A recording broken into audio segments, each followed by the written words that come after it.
Good morning, everyone. I'm Nicole Boston. I'm an EMS physician in Los Angeles, and I'll be moderating this session, joined by our amazing speakers for today.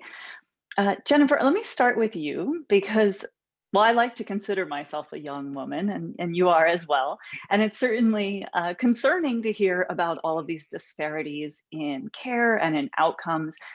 It was especially surprising to me to hear about the differences in statins and rehab. I would have thought that so much of it was about preconceptions and recognition, and yet these are patients who have been already recognized to have the disease and are still getting differences in care. So I'm wondering if you can speak to the why there are differences in door to balloon times, why there are differences in acute care as well as long-term care for women versus men. Yeah, I think well, first of all, thank you. I'm glad to be here. I think, there's so many reasons that it is hard to kind of point to one particular thing. The data, like with regard to statins and cardiac rehab, has been going on for decades. And it's actually getting slightly better. Same door to balloon time. If you look back when we're kind of trying to get 90 minutes, women were at least 30 minutes later. Now we have much tighter parameters. So, it's a matter of multiple things. It's like with cardiac rehab, women aren't getting referred. And it may be that the provider thinks, no, mostly it's men at cardiac rehab. This woman won't want to go. I actually had a young female patient that said she was not referred because she was told by the doctor that it would just be a bunch of old guys there. And so it wouldn't work for her. It's also that women may not go, right? So the referral may be placed, but the women may decide they don't want to go. And there may be judgments about, does this person exercise? Is this person too frail? There's so many kind of underlying things, I would say. The statin thing, a lot of that has gotten better just with protocols again. So there was early data that kind of similar to what I showed with the Cleveland Clinic, but once they standardized and said, doesn't matter, you get an MI, you're going home on a statin, people did better. So there were judgments again being made that we don't quite understand. I don't think people are just like, oh, this is a woman, I'm not going to give her this, right? But there's some judgment about her need for it, whether she will take it, stuff like that. So. Gotcha. And following up on that, you commented on standardization with the Cleveland Clinic. Given that there are all these preconceived biases and individual practices, was there anything specific that they did to really implement the standardization to ensure that in fact it was enacted in a similar way across all patients?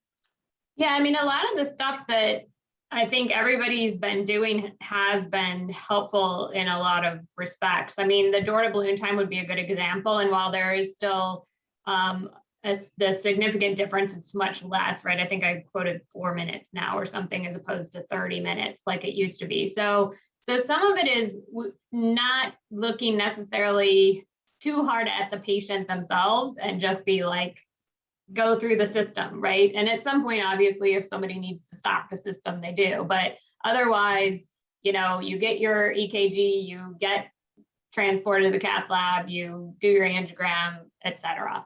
I think it's all those. Any place a standardization can be done that doesn't somehow affect the sexes differently, and in fact treats them the same if they should be, then it seems to help.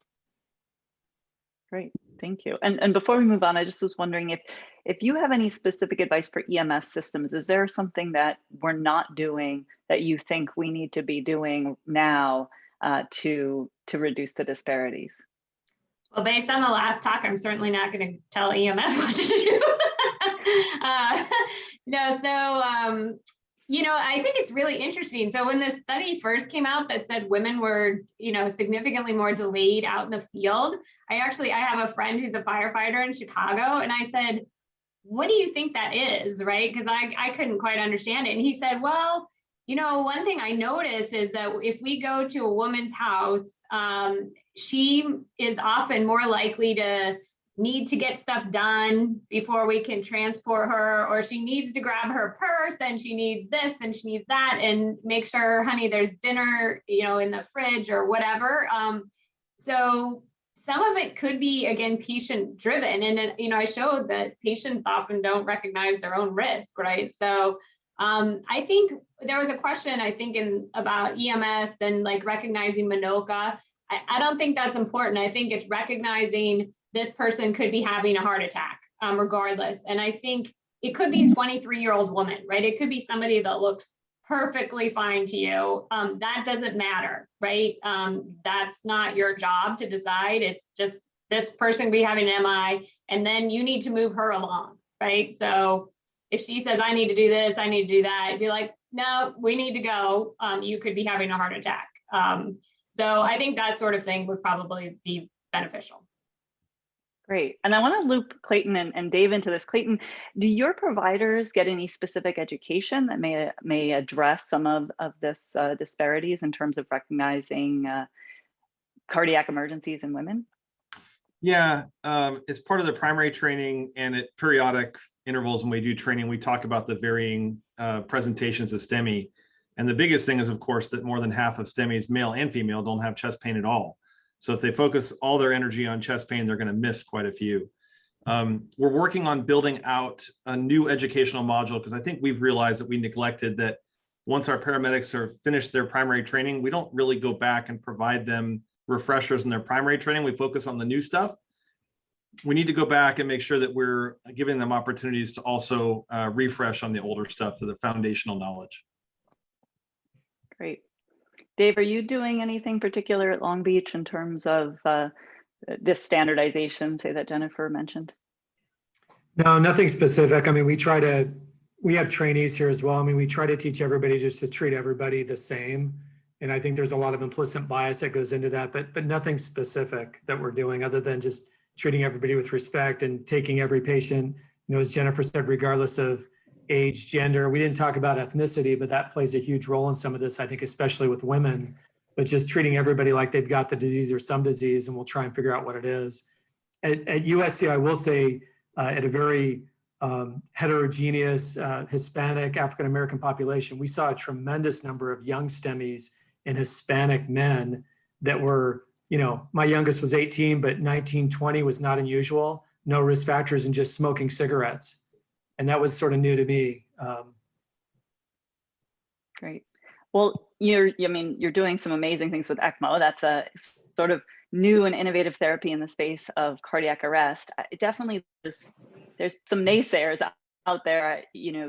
Carl Schultz actually asked a nice question in the chat about it's really this very specific group of patients, right? We're targeting a very small proportion of cardiac arrests, and some people feel that it's a huge amount of resources for such a small group. And I've also heard about concerns that these patients will languish for long periods of time in the ICU and cost a lot of money waiting for organ transplant, or maybe never get off ECMO, and that's this concern. And I'm wondering if you could speak to some of these concerns that people have about implementing ECMO.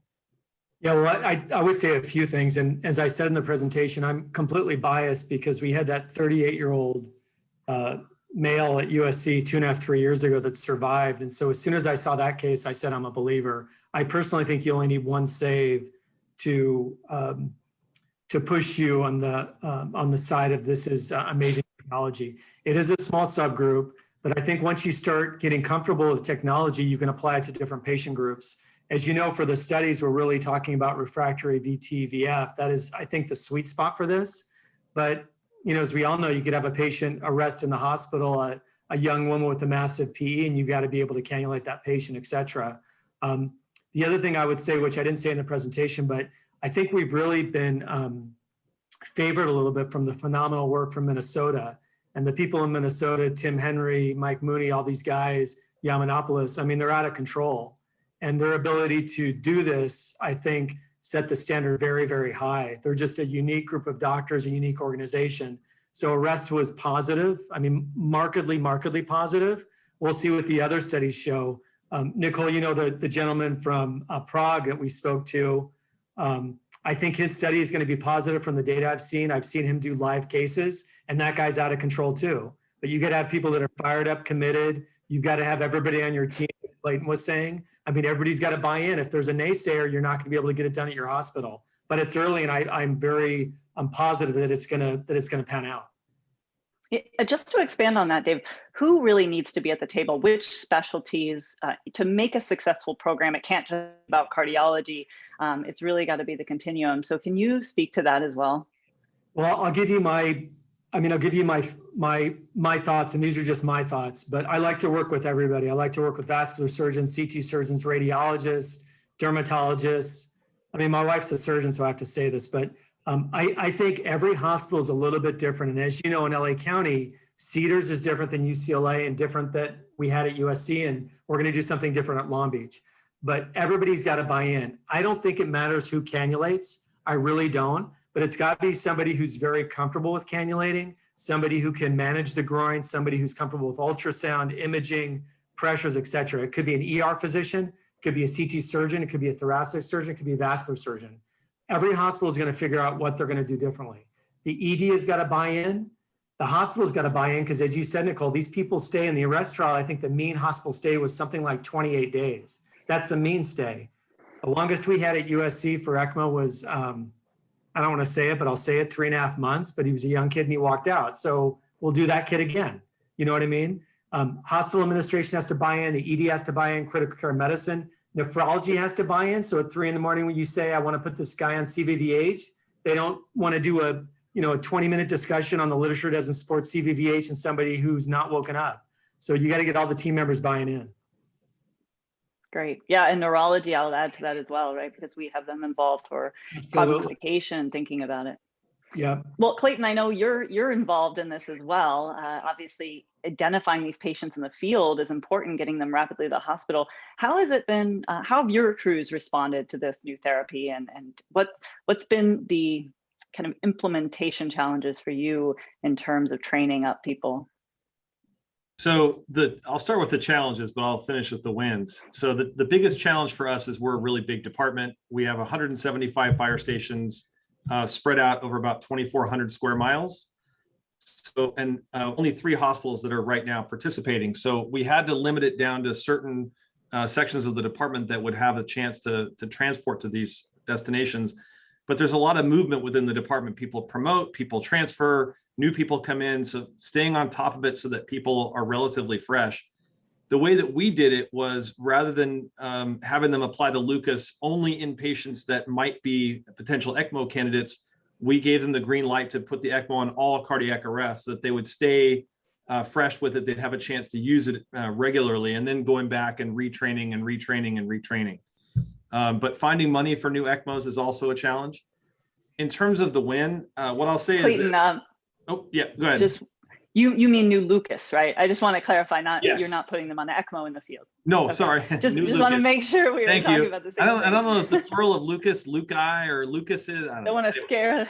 No, we're not doing ECMO in the field. That scares me more than anything, because there are only 3 of us in our department that could even be trained on how to do that, and it's a big area to cover.